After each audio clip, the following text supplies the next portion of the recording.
हमारे पॉइंट 2 पे P2 V2 fix है तो P2 V2 ही रहेगा, और पॉइंट 1 पे P1 V1 फिक्स है तो P1 V1 ही रहेगा। हम चाहे A से आ जाए, चाहे B से आ जाए, चाहे C से आ जाए, इस पे कोई फर्क नहीं पड़ेगा। इसीलिए बोला गया है properties does not depend upon the path followed by the system. ये दो point.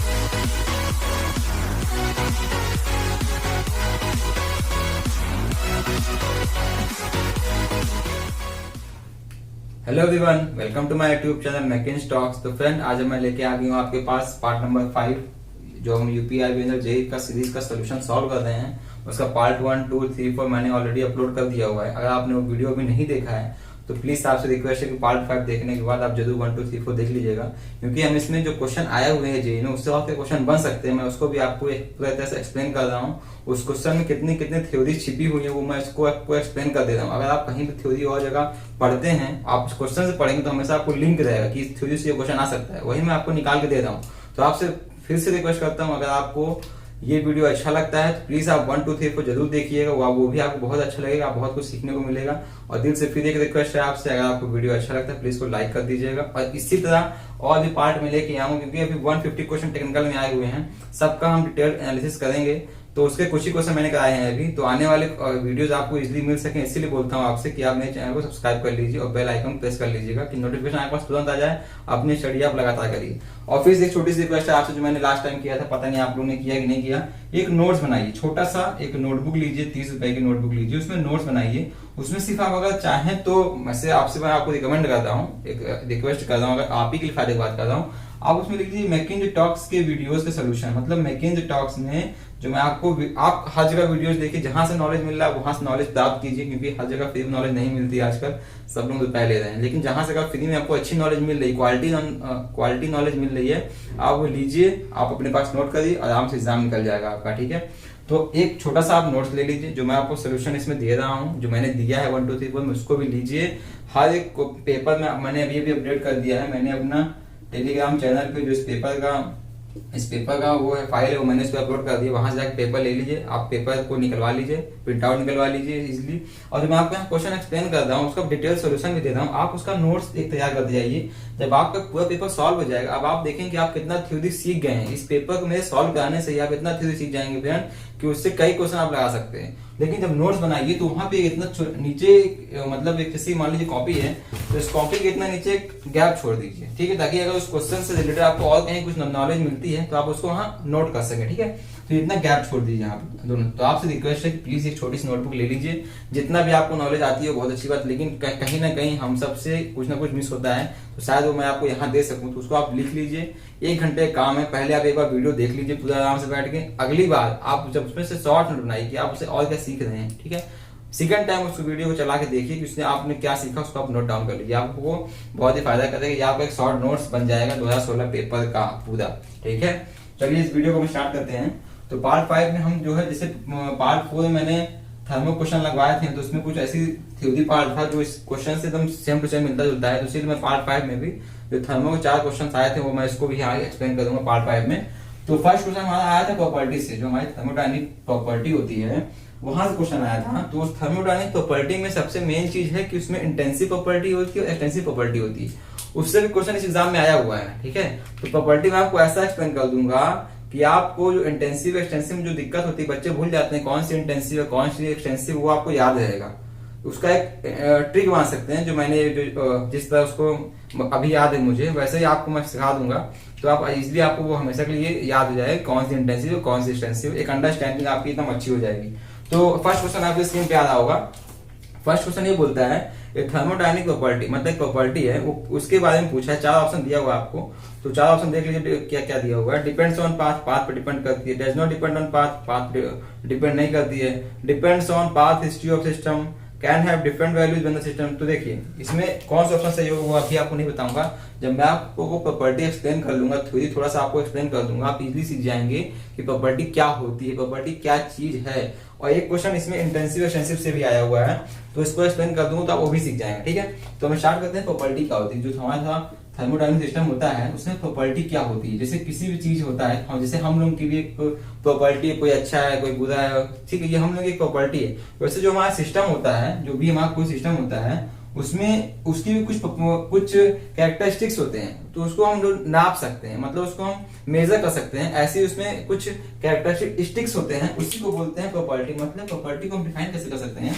It is a measurable characteristics of system, मतलब उसको हम नाप सकते हैं। Measurable characteristics of system, characteristics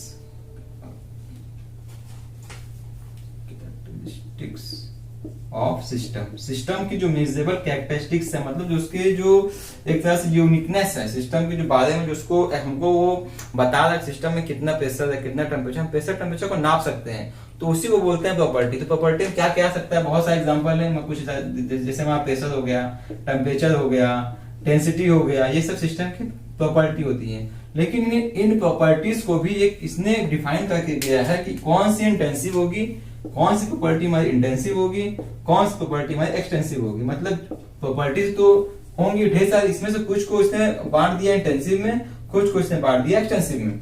तो एग्जाम में यही क्वेश्चन पूछता है कि आपको ऑप्शन दे देगा, बोलेगा इसमें से ये कौन, ये इंटेंसिव है कि एक्सटेंसिव है।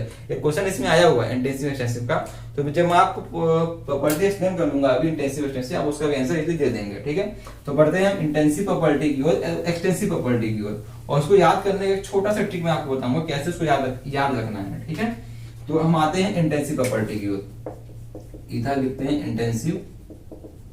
इंटेंसिव प्रॉपर्टी, और इधर लिखते हैं एक्सटेंसिव प्रॉपर्टी, एक्सटेंसिव प्रॉपर्टी। आपसे रिक्वेस्ट है फ्रेंड, वीडियो को स्किप मत करिएगा, नहीं कुछ पॉइंट छूट जाएगा आपसे, ठीक है, वो आपसे मिस हो जाएगा तो आप बोलेंगे वीडियो से आप अच्छा नहीं पढ़ाते हैं। ठीक है, तो हर वीडियो में, मेरी वीडियो में कोई भी फालतू चीजें नहीं है, सब अच्छा ही देता हूं मैं आपको। तो प्लीज एक बात, 24 आवर्स में 1 घंटा कम सो, जैसे मैं सोता हूँ। ठीक है, आप लोगों के लिए वीडियो लाने के लिए मैं 1 घंटा कम सो के वीडियो रिकॉर्ड करता हूँ, तो आपसे भी रिक्वेस्ट है आप 1 घंटा कम सो नया वीडियो देखो ना यार। ठीक है, तो देखो इंटेंसिव प्रॉपर्टी क्या होती है, ये इंडिपेंडेंट होती है मास पे, इंडिपेंडेंट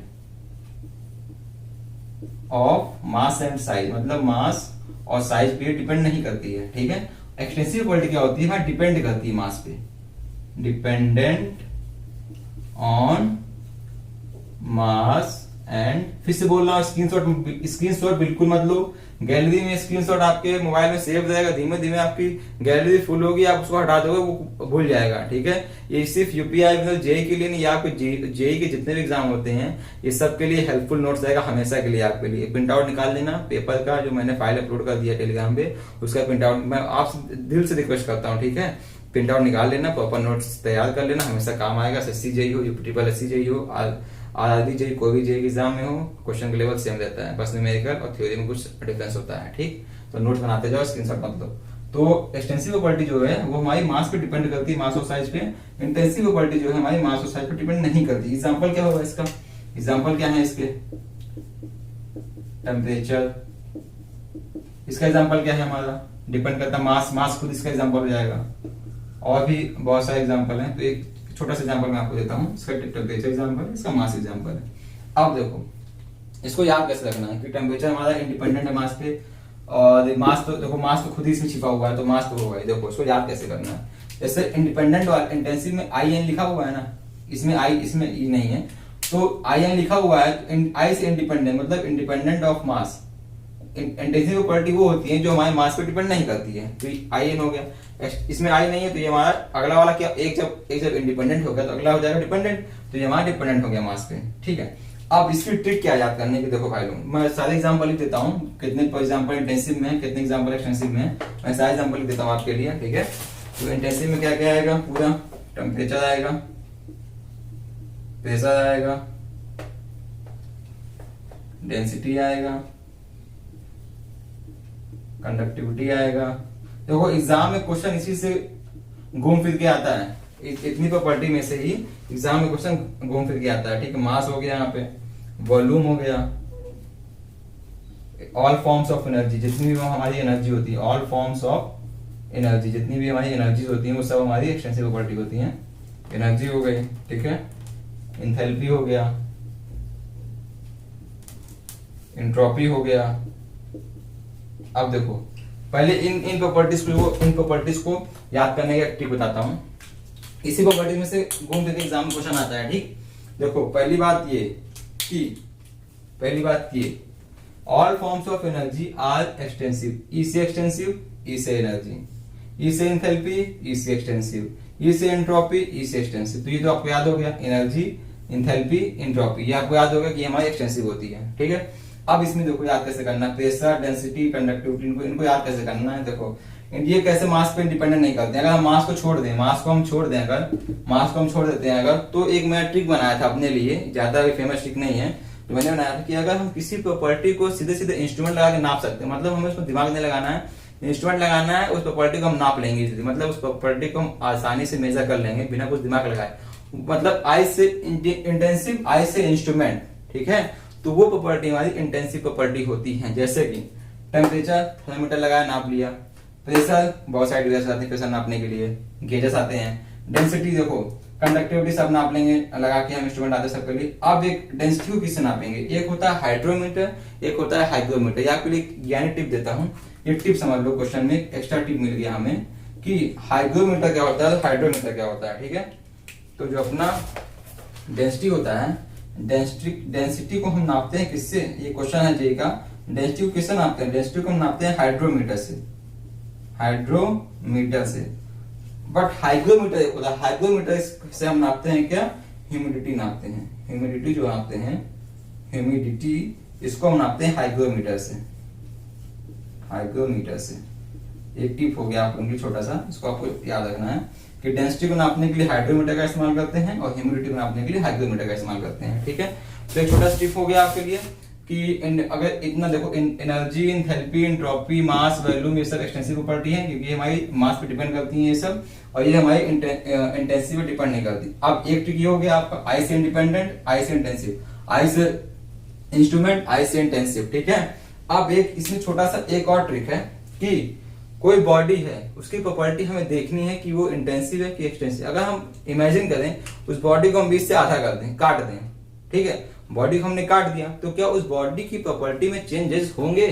अगर होते हैं मतलब वो मास पे डिपेंड करती है। हमने ये हमारा मार्कर है, हमने मार्कर को आधा कर दिया, काट दिया, मतलब ये देखो ये ढक्कन अलग हो गया, मार्कर अलग हो गया, तो क्या इन बॉडी की प्रॉपर्टीज में कुछ चेंज होगा? इसका प्रॉपर्टी अलग, इसका प्रॉपर्टी अलग। अगर चेंज होगा मतलब वो प्रॉपर्टी मास पे डिपेंड थी, क्योंकि इसका मास अलग हो गया। अगर ये 10 किलो का था तो मैंने इसको अलग कर दिया, 1 किलो हो गया, ये 9 किलो हो गया, मतलब मास अलग हो गया।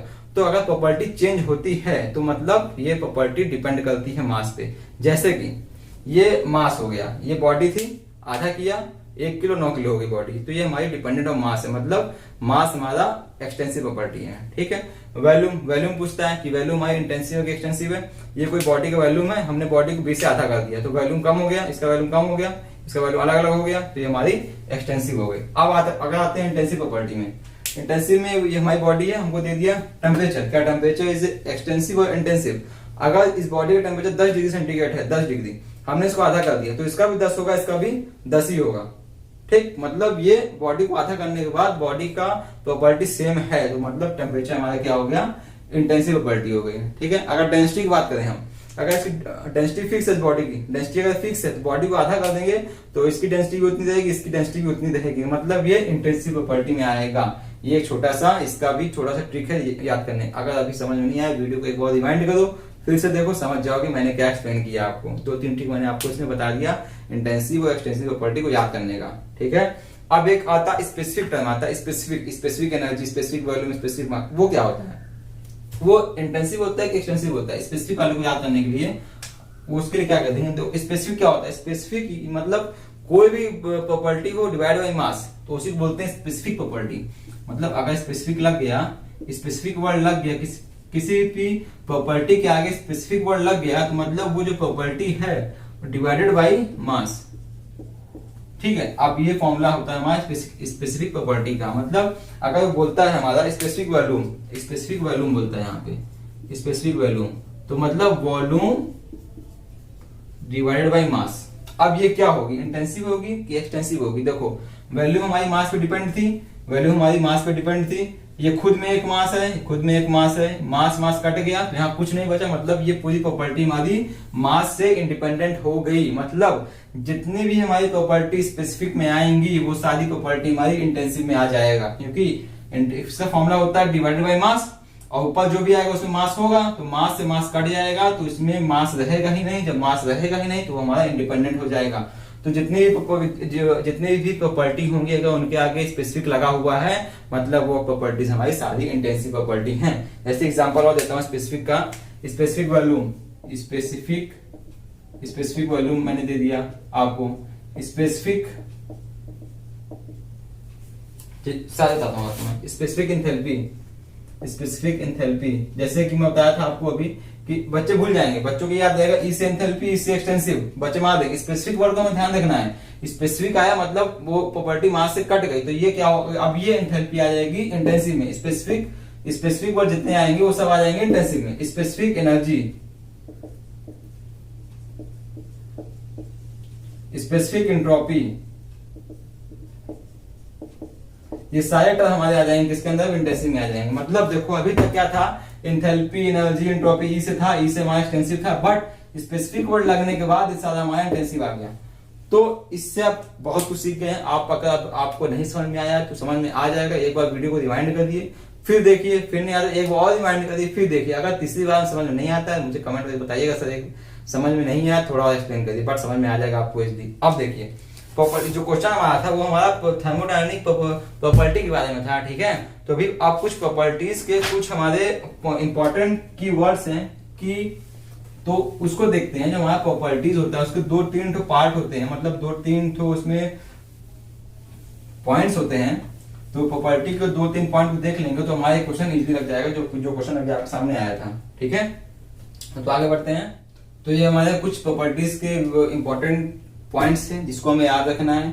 पहला पॉइंट क्या है, properties are point function. Property हमारी पॉइंट फंक्शन होती है। इसमें 2 टर्म आता है, पाथ फंक्शन और पॉइंट फंक्शन। तो पाथ फंक्शन हम बाद में डिस्कस करेंगे, पहले हम देखते हैं पॉइंट फंक्शन क्या होता है। तो ये इसको हमें छोड़ देना है। प्रॉपर्टी हमारी जो होती है पॉइंट फंक्शन होता है, इसको हमें याद रखना है, ठीक है। सेकंड की पॉइंट क्या है इसका, property does not depend upon the path followed by the system. मतलब अगर सिस्टम में कोई पाथ फॉलो हो रहा है तो प्रॉपर्टी इस पर डिपेंड नहीं करती। इसको मैं इन 2 पॉइंट को मैं एक्सप्लेन करूंगा आपको। देखिए पहले, ठीक है, ये तो याद हो गया कि प्रॉपर्टी हमारी पॉइंट फंक्शन होती है। सेकंड, प्रॉपर्टी जो है does not depend upon the path. Property जो है सिस्टम के पाथ पर डिपेंड नहीं करती है। थर्ड पॉइंट क्या है, ये बहुत ही इंपॉर्टेंट पॉइंट है। ये थोड़ा मैथ का क्वेश्चन समझ लीजिए। तो मैथ, इसमें हमको मैथ में नहीं जाना है, बस ये पूछता है कि प्रॉपर्टीज हमारी एग्जैक्ट डिफरेंशियल होती है कि इनएग्जैक्ट डिफरेंशियल होती है, ठीक है। ये क्वेश्चन एक बार एग्जाम में आ चुका है में। प्रॉपर्टीज आर एग्जैक्ट डिफरेंशियल और प्रॉपर्टीज आर इनएग्जैक्ट डिफरेंशियल। तो प्रॉपर्टीज हमारी क्या होती है, ये हमारी एग्जैक्ट डिफरेंशियल होती है। मतलब ये हमारा डिफरेंशियल इक्वेशन का सवाल होता है। तो मैथ में हमको नहीं जाना है, जो क्वेश्चन पूछता है हम सीधे उस पे हिट करना है। मतलब अगर हमारा differential equation mdx plus ndy है तो एग्जैक्ट डिफरेंशियल के लिए क्या होगा, जो m का डेरिवेटिव होगा with respect to y equal to n का derivative with respect to x। ये हमारा होता है एग्जैक्ट डिफरेंशियल, ठीक है।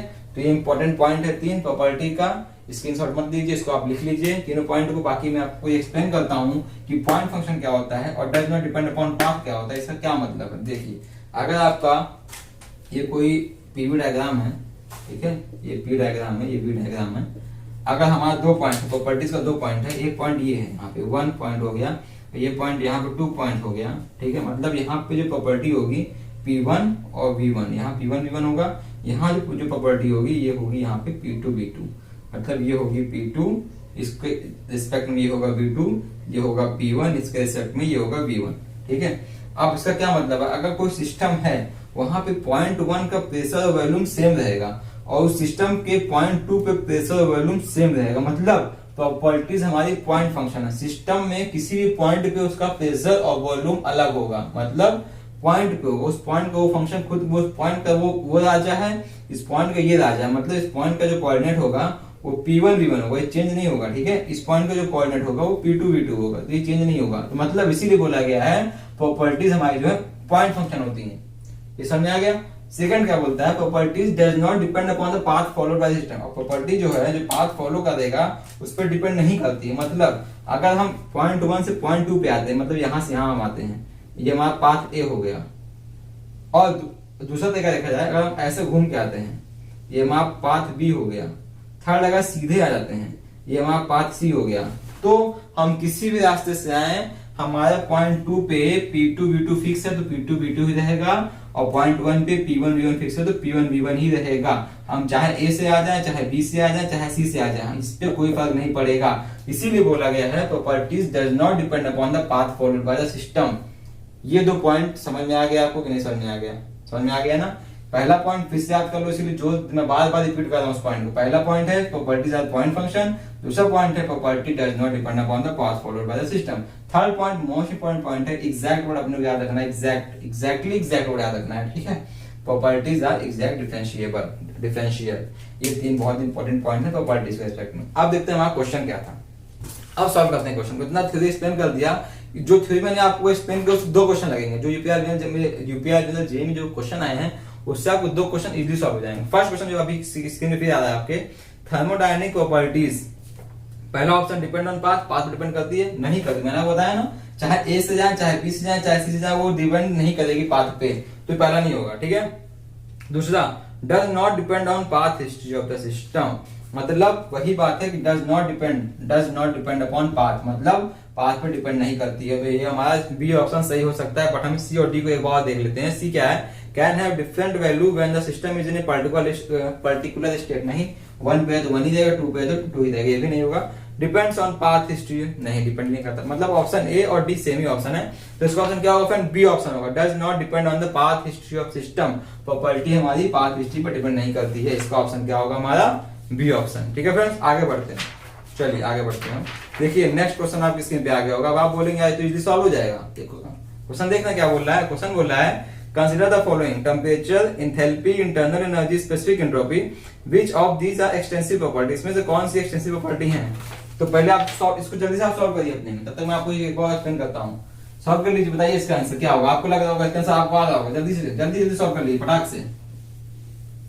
आ गया आपको आंसर? आ गया? निकाल लिया क्या आप लोगों ने आंसर? कमेंट कर दीजिएगा निकाल लिया था हमने सर, आपसे आपके एक्सप्लेन करने से पहले हमने इसका आंसर निकाल लिया था। आ गया भाई? मैं आगे बढ़ूं? आ गया होगा। देखो पहला ऑप्शन है टेम्परेचर, दूसरा ऑप्शन है एंथैल्पी, तीसरा ऑप्शन है इंटरनल एनर्जी,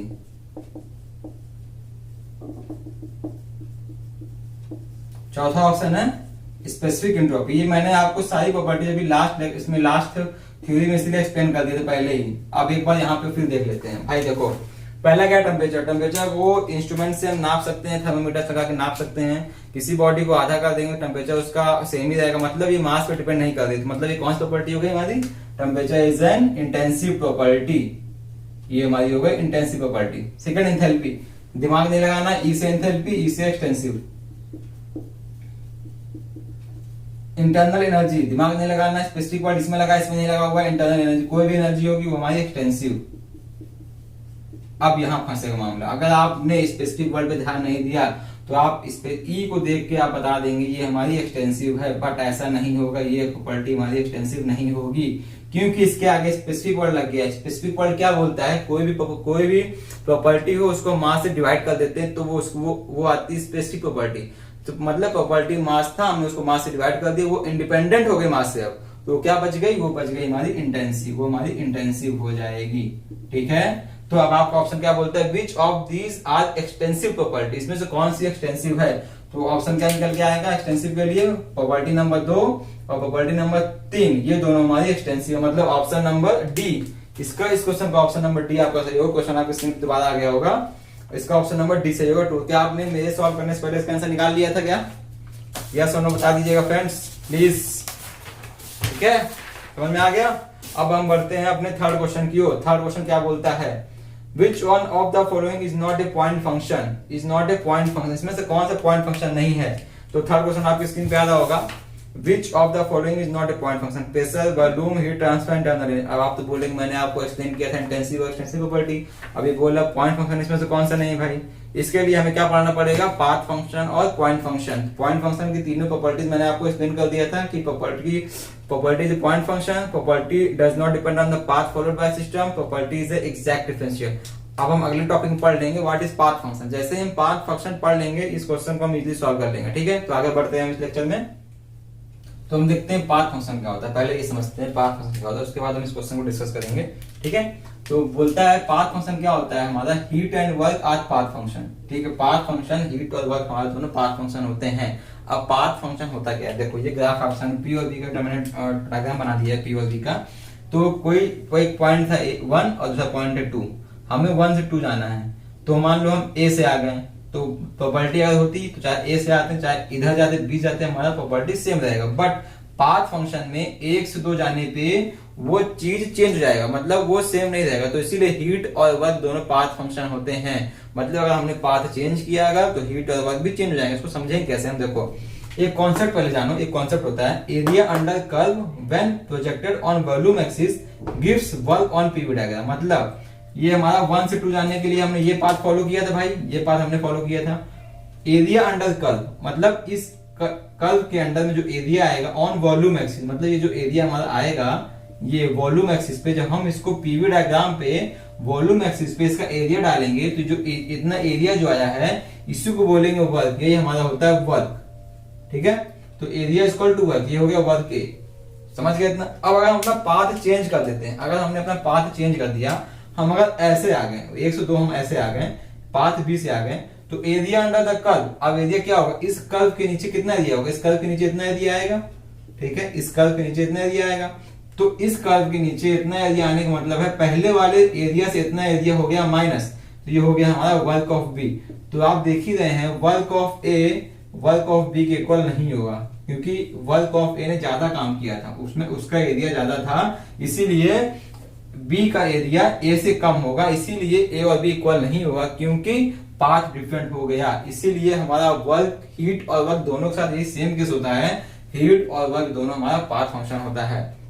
एक छोटा सा कॉन्सेप्ट, इससे क्वेश्चन बन सकता है, आया हुआ क्वेश्चन कभी न कभी, कि अगर हम एरिया अंडर द कर्व करेंगे वॉल्यूम एक्सिस पे पीवी डायग्राम में, उसे क्या बोलेंगे, हीट बोलेंगे, वर्क बोलेंगे, एंथैल्पी बोलेंगे, एनर्जी बोलेंगे, तो उससे हम वर्क बोलते हैं। ठीक है, तो इसीलिए हमारा हीट और वर्क हो गया पाथ फंक्शन। अब देखते हैं कुछ कॉमन पॉइंट्स हैं हीट एंड वर्क से, उसको याद कर लेते हैं। जैसे मैंने लास्ट में आपको बताया था प्रॉपर्टीज में बताया था, वैसे इसको याद कर लेते हैं हम।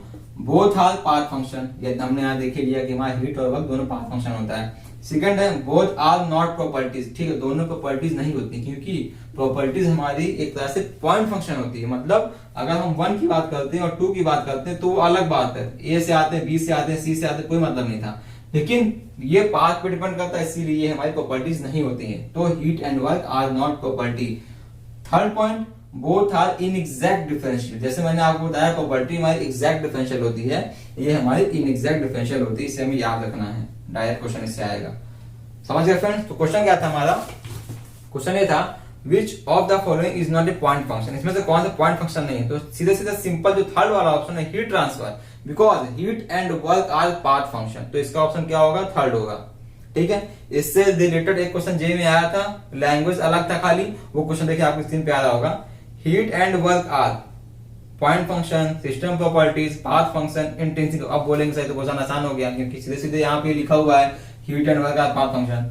तो ये लास्ट किसी पेपर में क्वेश्चन आया था ये। ठीक है, तो ये आपको हो गया। अब बढ़ते हैं नेक्स्ट क्वेश्चन की। और नेक्स्ट क्वेश्चन हमारा क्या है, नेक्स्ट क्वेश्चन हमारा एक न्यूमेरिकल है, और इस न्यूमेरिकल का थोड़ा सा थ्योरी, मतलब डिटेल्ड थ्योरी मैंने जो पार्ट 4 वीडियो है उसमें मैंने एक्सप्लेन किया था कि what is isobaric process, what is isochoric process, isothermal क्या होता है, एडियाबैटिक और क्या कहते हैं, एडियाबैटिक में एडियाबैटिक इंडेक्स गामा होता है, अब पॉलीटॉपिक प्रोसेस में उसका इंडेक्स एन होता है, उनकी वैल्यूज रेंज कितनी होती है। तो आपसे फिर से रिक्वेस्ट करता हूँ, अगर आप वीडियो अच्छा लगता है समझ लीजिए कि सारे पार्ट की वीडियो ऐसे ही बने हुए हैं, आपको सीखने को मिलेगा। तो बढ़ते हैं अपने नेक्स्ट क्वेश्चन की ओर। नेक्स्ट क्वेश्चन ये आपका स्क्रीन क्वेश्चन आ गया होगा। नेक्स्ट क्वेश्चन एक न्यूमेरिकल क्वेश्चन है, उसमें बोलता है, इसमें भी एक कॉन्सेप्ट छिपा हुआ है। ठीक है, क्या बोलता है, An ideal gas at 227 degree centigrade is heated at constant pressure। अब बताइए कांस्टेंट प्रेशर, मैंने बताया था आपको कांस्टेंट प्रेशर किसको बोलते हैं। आप चलिए मैं क्वेश्चन पूछता हूं, कांस्टेंट प्रेशर किसको बोलते हैं। पहला आइसोकोरिक को बोलते हैं, दूसरा आइसोबारिक को बोलते हैं, तीसरा आइसोथर्मल को बोलते हैं, या नन ऑफ दिस। तो अगर जिसको भी आता होगा बहुत अच्छी बात है, जिसको नहीं आता प्लीज आपसे रिक्वेस्ट है, जिसको आता होगा फिर भी उससे रिक्वेस्ट है पार्ट 4 वीडियो देख लेगा। तो कांस्टेंट प्रेशर हमारा होता है बाल इसकी साइन होती है बाल, तो बारीक हो गया, ये हमारा होता है, इसका आंसर होगा हमारा आइसोबारिक प्रोसेस को हम बोलते हैं कांस्टेंट प्रेशर। आइसोथर्मल होता है कांस्टेंट टेम्परेचर, आइसोकोरिक होता है कांस्टेंट वैल्यू, ये होता है हमारा कांस्टेंट वैल्यू।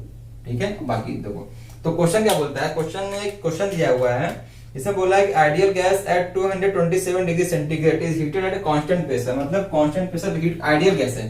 तो चलिए आइडियल गैस हम क्या देखते हैं, पहले आइडियल गैस में इक्वेशन होती है पीवी इक्वल टू एनआरटी। अब ये बताओ भाई तुम लोग मुझे कि पीवी इक्वल टू एमआरटी होता है कि पीवी इक्वल टू एनआरटी होता है। बहुत ही खतरनाक कंफ्यूजन है इसमें, पीवी इक्वल टू एमआरटी और पीवी इक्वल टू एनआरटी में। तो फ्रेंड्स जो इसकी आइडियल गैस इक्वेशन होती है वो होती है हमारी पीवी इक्वल टू एमआरटी। कुछ लोग कंफ्यूज होंगे किससे, कुछ लोग कंफ्यूज होंगे इसमें PV equal to NRT, but ये अलग टर्म है। ये बहुत ही एक क्वेश्चन है, इसका होमवर्क मैं आपको दे दूंगा इस क्वेश्चन का। तो पहले हम समझते हैं कि आइडियल गैस इक्वेशन में ये एम आर ये सब क्या होते हैं। ठीक है, तो जब अगर इसमें हम देखेंगे PV equal to MRT equation देखेंगे तो जो हमारा एम होता है, इसको एम को मैं एक्सप्लेन करूं तो ये हमारा होता है N into M, capital M. अब ये हमारा एन होता है नंबर ऑफ मोल्स, ये होता है नंबर ऑफ मोल्स। ठीक है, और ये हमारा कैपिटल एम होता है, ये होता है मॉलिक्यूलर वेट, मॉलिक्यूलर वेट। तो क्या हो जाएगी इक्वेशन हमारी, क्या हो जाएगी ये पीवी वाली इक्वेशन क्या हो जाएगी हमारी, अब ये हो जाएगी पीवी इक्वल टू एम की जगह लिख देंगे एन एम, ये इसको लिख देंगे एन एम आर टी। ठीक है, अब इस एम और आर को अगर मैं एक साथ रखता हूं, एम और आर को अगर इसको एक साथ लेता हूं तो इसको बोलते हैं कैपिटल आर, आर में ऊपर बार लगा देते हैं। ठीक है, तो हमारी क्या हो जाएगी, ये हो जाएगी एन आर बार और टी। तो देखो पीवी इक्वल टू एमआरटी होता है और PV equal to N R के ऊपर बार ये होता है। ये कंफ्यूज मत होना, PV equal to MRT, PV equal to NRT में एन के ऊपर बार लगा होता है। अब देखो ये सिंपल आर के में क्या मतलब है और जो आर के ऊपर बार लगा होता है उसमें क्या मतलब होता है वो मैं आपको दिखाता हूं। ठीक, तो जो आर के ऊपर जो ये सिंपल एम होता है, जो सिंपल आर हमारा जो होता है, जो सिंपल आर होता है, ये वाला आर जो होता है ये हमारा होता है characteristic gas constant, characteristics gas constant. ठीक है, जो हमारा आर बार लगा होता है, जो हमारा आर बार वाला होता है ये हमारा होता है यूनिवर्सल गैस कांस्टेंट। बच्चे इसमें बहुत गलती करते हैं, यूनिवर्सल गैस कांस्टेंट, इसकी वैल्यू होती है हमारी 8.314 किलो जूल पर किलो मोल डॉट केल्विन, ये इसकी वैल्यू होती है। तो देखो आर बार जो हमारा होता है वो होता है यूनिवर्सल गैस कांस्टेंट और जो हमारा आर होता है वो हमारा होता है कैरेक्टरिस्टिक गैस कांस्टेंट। इसकी जो असाइनमेंट होती है वो होती है किलो जूल पर केजी में केल्विन। ठीक है, तो अगर हम यहां से देखेंगे तो हमारे इसको अगर निकालेंगे तो यहां से एक बहुत ही अच्छा क्वेश्चन बनता है। यहां से क्वेश्चन क्या बनता है, ये बनता है R bar equal to molecular weight into R. तो यही क्वेश्चन बनता है कि यूनिवर्सल गैस कांस्टेंट का फॉर्मूला क्या होता है। यूनिवर्सल गैस कांस्टेंट हमारा ये है, इसका फॉर्मूला क्या होता है, molecular weight multiplied by characteristics gas constant. ये क्वेश्चन जेई में आया हुआ है लास्ट पेपर में। आपके सामने जो मैंने अभी एक न्यूमेरिकल क्वेश्चन दिया तो उसको छोड़ के पहले आप इस क्वेश्चन को देखिए, तो आपके सामने क्वेश्चन आ रहा होगा, उस क्वेश्चन को आप देखिए। The universal gas constant of A gas is the product of, मतलब यही पूछ रहा है कि जो आर बार है हमारा ये यूनिवर्सल गैस कांस्टेंट किसका प्रोडक्ट है। ये हमारा एम और आर का मतलब मॉलिक्यूलर मास और गैस कांस्टेंट मतलब कैरेक्टरिस्टिक गैस कांस्टेंट का है। तो इसका ऑप्शन नंबर ए सही होगा, ऑप्शन नंबर ए। अब हम आते हैं अपने वापस जो हमारा मेन क्वेश्चन था, जो हमारा न्यूमेरिकल क्वेश्चन था उस पे आते हैं वापस। तो इसीलिए देखिए उस क्वेश्चन से मैंने आइडियल गैस निकाला और आइडियल गैस इक्वेशन आपको एक्सप्लेन किया और इससे आप एक क्वेश्चन और सीख गए। तो फ्रेंड्स ऐसे ही मैं एक्सप्लेन करता हूँ अपनी क्वेश्चंस को, वैसे ही मैं पढ़ता हूँ, वैसे ही आपको मैं देते जा रहा हूँ, जैसे मैं पढ़ता हूँ वैसे ही मैं आपको देते जा रहा हूँ। ठीक है, तो न्यूमेरिकल क्वेश्चन फिर फोकस करते हैं। न्यूमेरिकल क्वेश्चन आपके सामने आ गया होगा। तो न्यूमेरिकल क्वेश्चन बोलता है constant pressure till volume become 3 times. ठीक है, तो कांस्टेंट प्रेशर कौन सा था हमारा, आइसोबारिक। ठीक, तो कांस्टेंट प्रेशर अगर होगा तो हमारी जो इक्वेशन थी पीवी इक्वल टू एनआरटी, ये दोनों हमारा कांस्टेंट होता है, हटा दिया तो क्या बचा P1 V1 अपॉन में T1 equal to P2 V2 divide by T2। Pressure is a constant तो प्रेशर कैंसिल हो गया, तो V1 अपॉन में T1 equal to V2 upon में T2। हमको इस क्वेश्चन से ही अपने सवाल को आगे लेके जाना है, इस इक्वेशन से हमारा सवाल इजीली सॉल्व हो जाएगा। ठीक है, इस इक्वेशन को आगे चलते हैं अपने में। तो क्या बोलता है कि पहला जो इनिशियल बोलता है, इनिशियल को लेते हैं 1, फाइनल को लेते हैं 2। तो इनिशियल क्या बोलता है, ये इनिशियली बोलता है आइडियल गैस का T1 टेम्परेचर था 227 डिग्री सेंटीग्रेड और कांस्टेंट प्रेशर पे, तो कांस्टेंट प्रेशर से ये फॉर्मूला निकल गया, बिकम्स 3 टाइम्स, मतलब फाइनल जो हो गया वो 3 टाइम्स हो गया, मतलब उसका वैल्यूम अगर इनिशियल मानते हैं वैल्यूम V, तो फाइनल वैल्यूम उसका जो हो गया वो 3 टाइम्स ऑफ V हो गया। तो क्या निकालने के लिए बोल रहा है, बोल रहा है टेम्परेचर निकालना है, T2 निकालना है हमको। तो बस कुछ नहीं करना है, ये वैल्यू उठा के यहाँ तक देनी है, हमारा आराम से ये क्वेश्चन सॉल्व हो जाएगा। बट इसमें एक बहुत ही बड़ा, इसमें बच्चे क्या गलती क्या करते हैं वो मैं आपको सॉल्व करके दिखाता हूँ, बच्चे क्या गलती करते हैं इसमें। अगर मैं इसको रखता हूँ, इसमें यहाँ रखता हूँ, तो V1 की वैल्यू V हो गई। इसमें गलती कहाँ करते हैं बच्चे, आप वो देखिए। T1 आप बोले सिंपल तो है, कल तो यार सिंपल T1 रखा 227 इक्वल टू V2 हमारा 3V, T2 रख दिया, ये खत्म हो गया। तो T2 की वैल्यू क्या होगा, इंटू 227 इंटू 3, T2 की वैल्यू हो गई 681। ठीक है, इसका आंसर ये हो गया। अब इसमें ऑप्शन क्या दिया था, ऑप्शन में देखो, ऑप्शन नंबर डी आपको दिया था 681। ऑप्शन सही भी आ गया, बट ये सही नहीं है। बच्चे कहाँ मिस्टेक किए, थर्मोडायनेमिक्स में ध्यान रखना, कोई भी टेम्परेचर सेल्सियस में होता है तो कुछ एक्सेप्शन, कुछ ही केस होते हैं जहां पे ये होता है, बाकी हर जगह ये केल्विन में चलता है हमारा। इसीलिए देखो ऑप्शन भी आपको डी ऑप्शन दे के रखा है 681, तो आप क्या कर देंगे, फटाक से रख के फटाक से निकाल देंगे। बट इसको हमें ऐसे नहीं करना है, इसको हमें क्या करना है, पहले 227 को, इसको हमें 227 को हमें केल्विन करने के लिए 273 से जोड़ देंगे इसमें, जो इसमें हम ऐड कर देंगे तो इसका आंसर इसलिए हमारा हो जाएगा। इसको ऐड करेंगे तो जो हमारा यहाँ पे आएगा वो आएगा हमारा केल्विन में। तो अब यहाँ पुट करेंगे अगर हम, तो इसको फिर सॉल्व करते हैं, तो होगा V अपॉन 227 प्लस में 273 इक्वल टू 3V अपॉन में T2। ठीक है, हमारा T2 क्या आ जाएगा, तो इसको सॉल्व करेंगे हम इक्वेशन को। अब हम सॉल्व कर लीजिएगा, T2 हमारा कितना आएगा, T2 हमारा आ जाएगा 1500 केल्विन।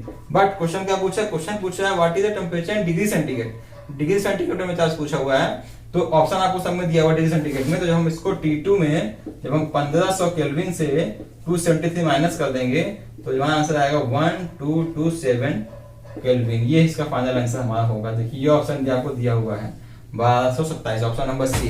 इसका ऑप्शन नंबर सी सही होगा। ठीक है फ्रेंड्स, समझ गए कहाँ गलती नहीं करनी है अपने को, सेल्सियस केल्विन बहुत ही ध्यान रखना है अपने को। ठीक है, तो फ्रेंड्स मिलते हैं आपसे अगले वीडियो में, तब तक के लिए गुड बाय।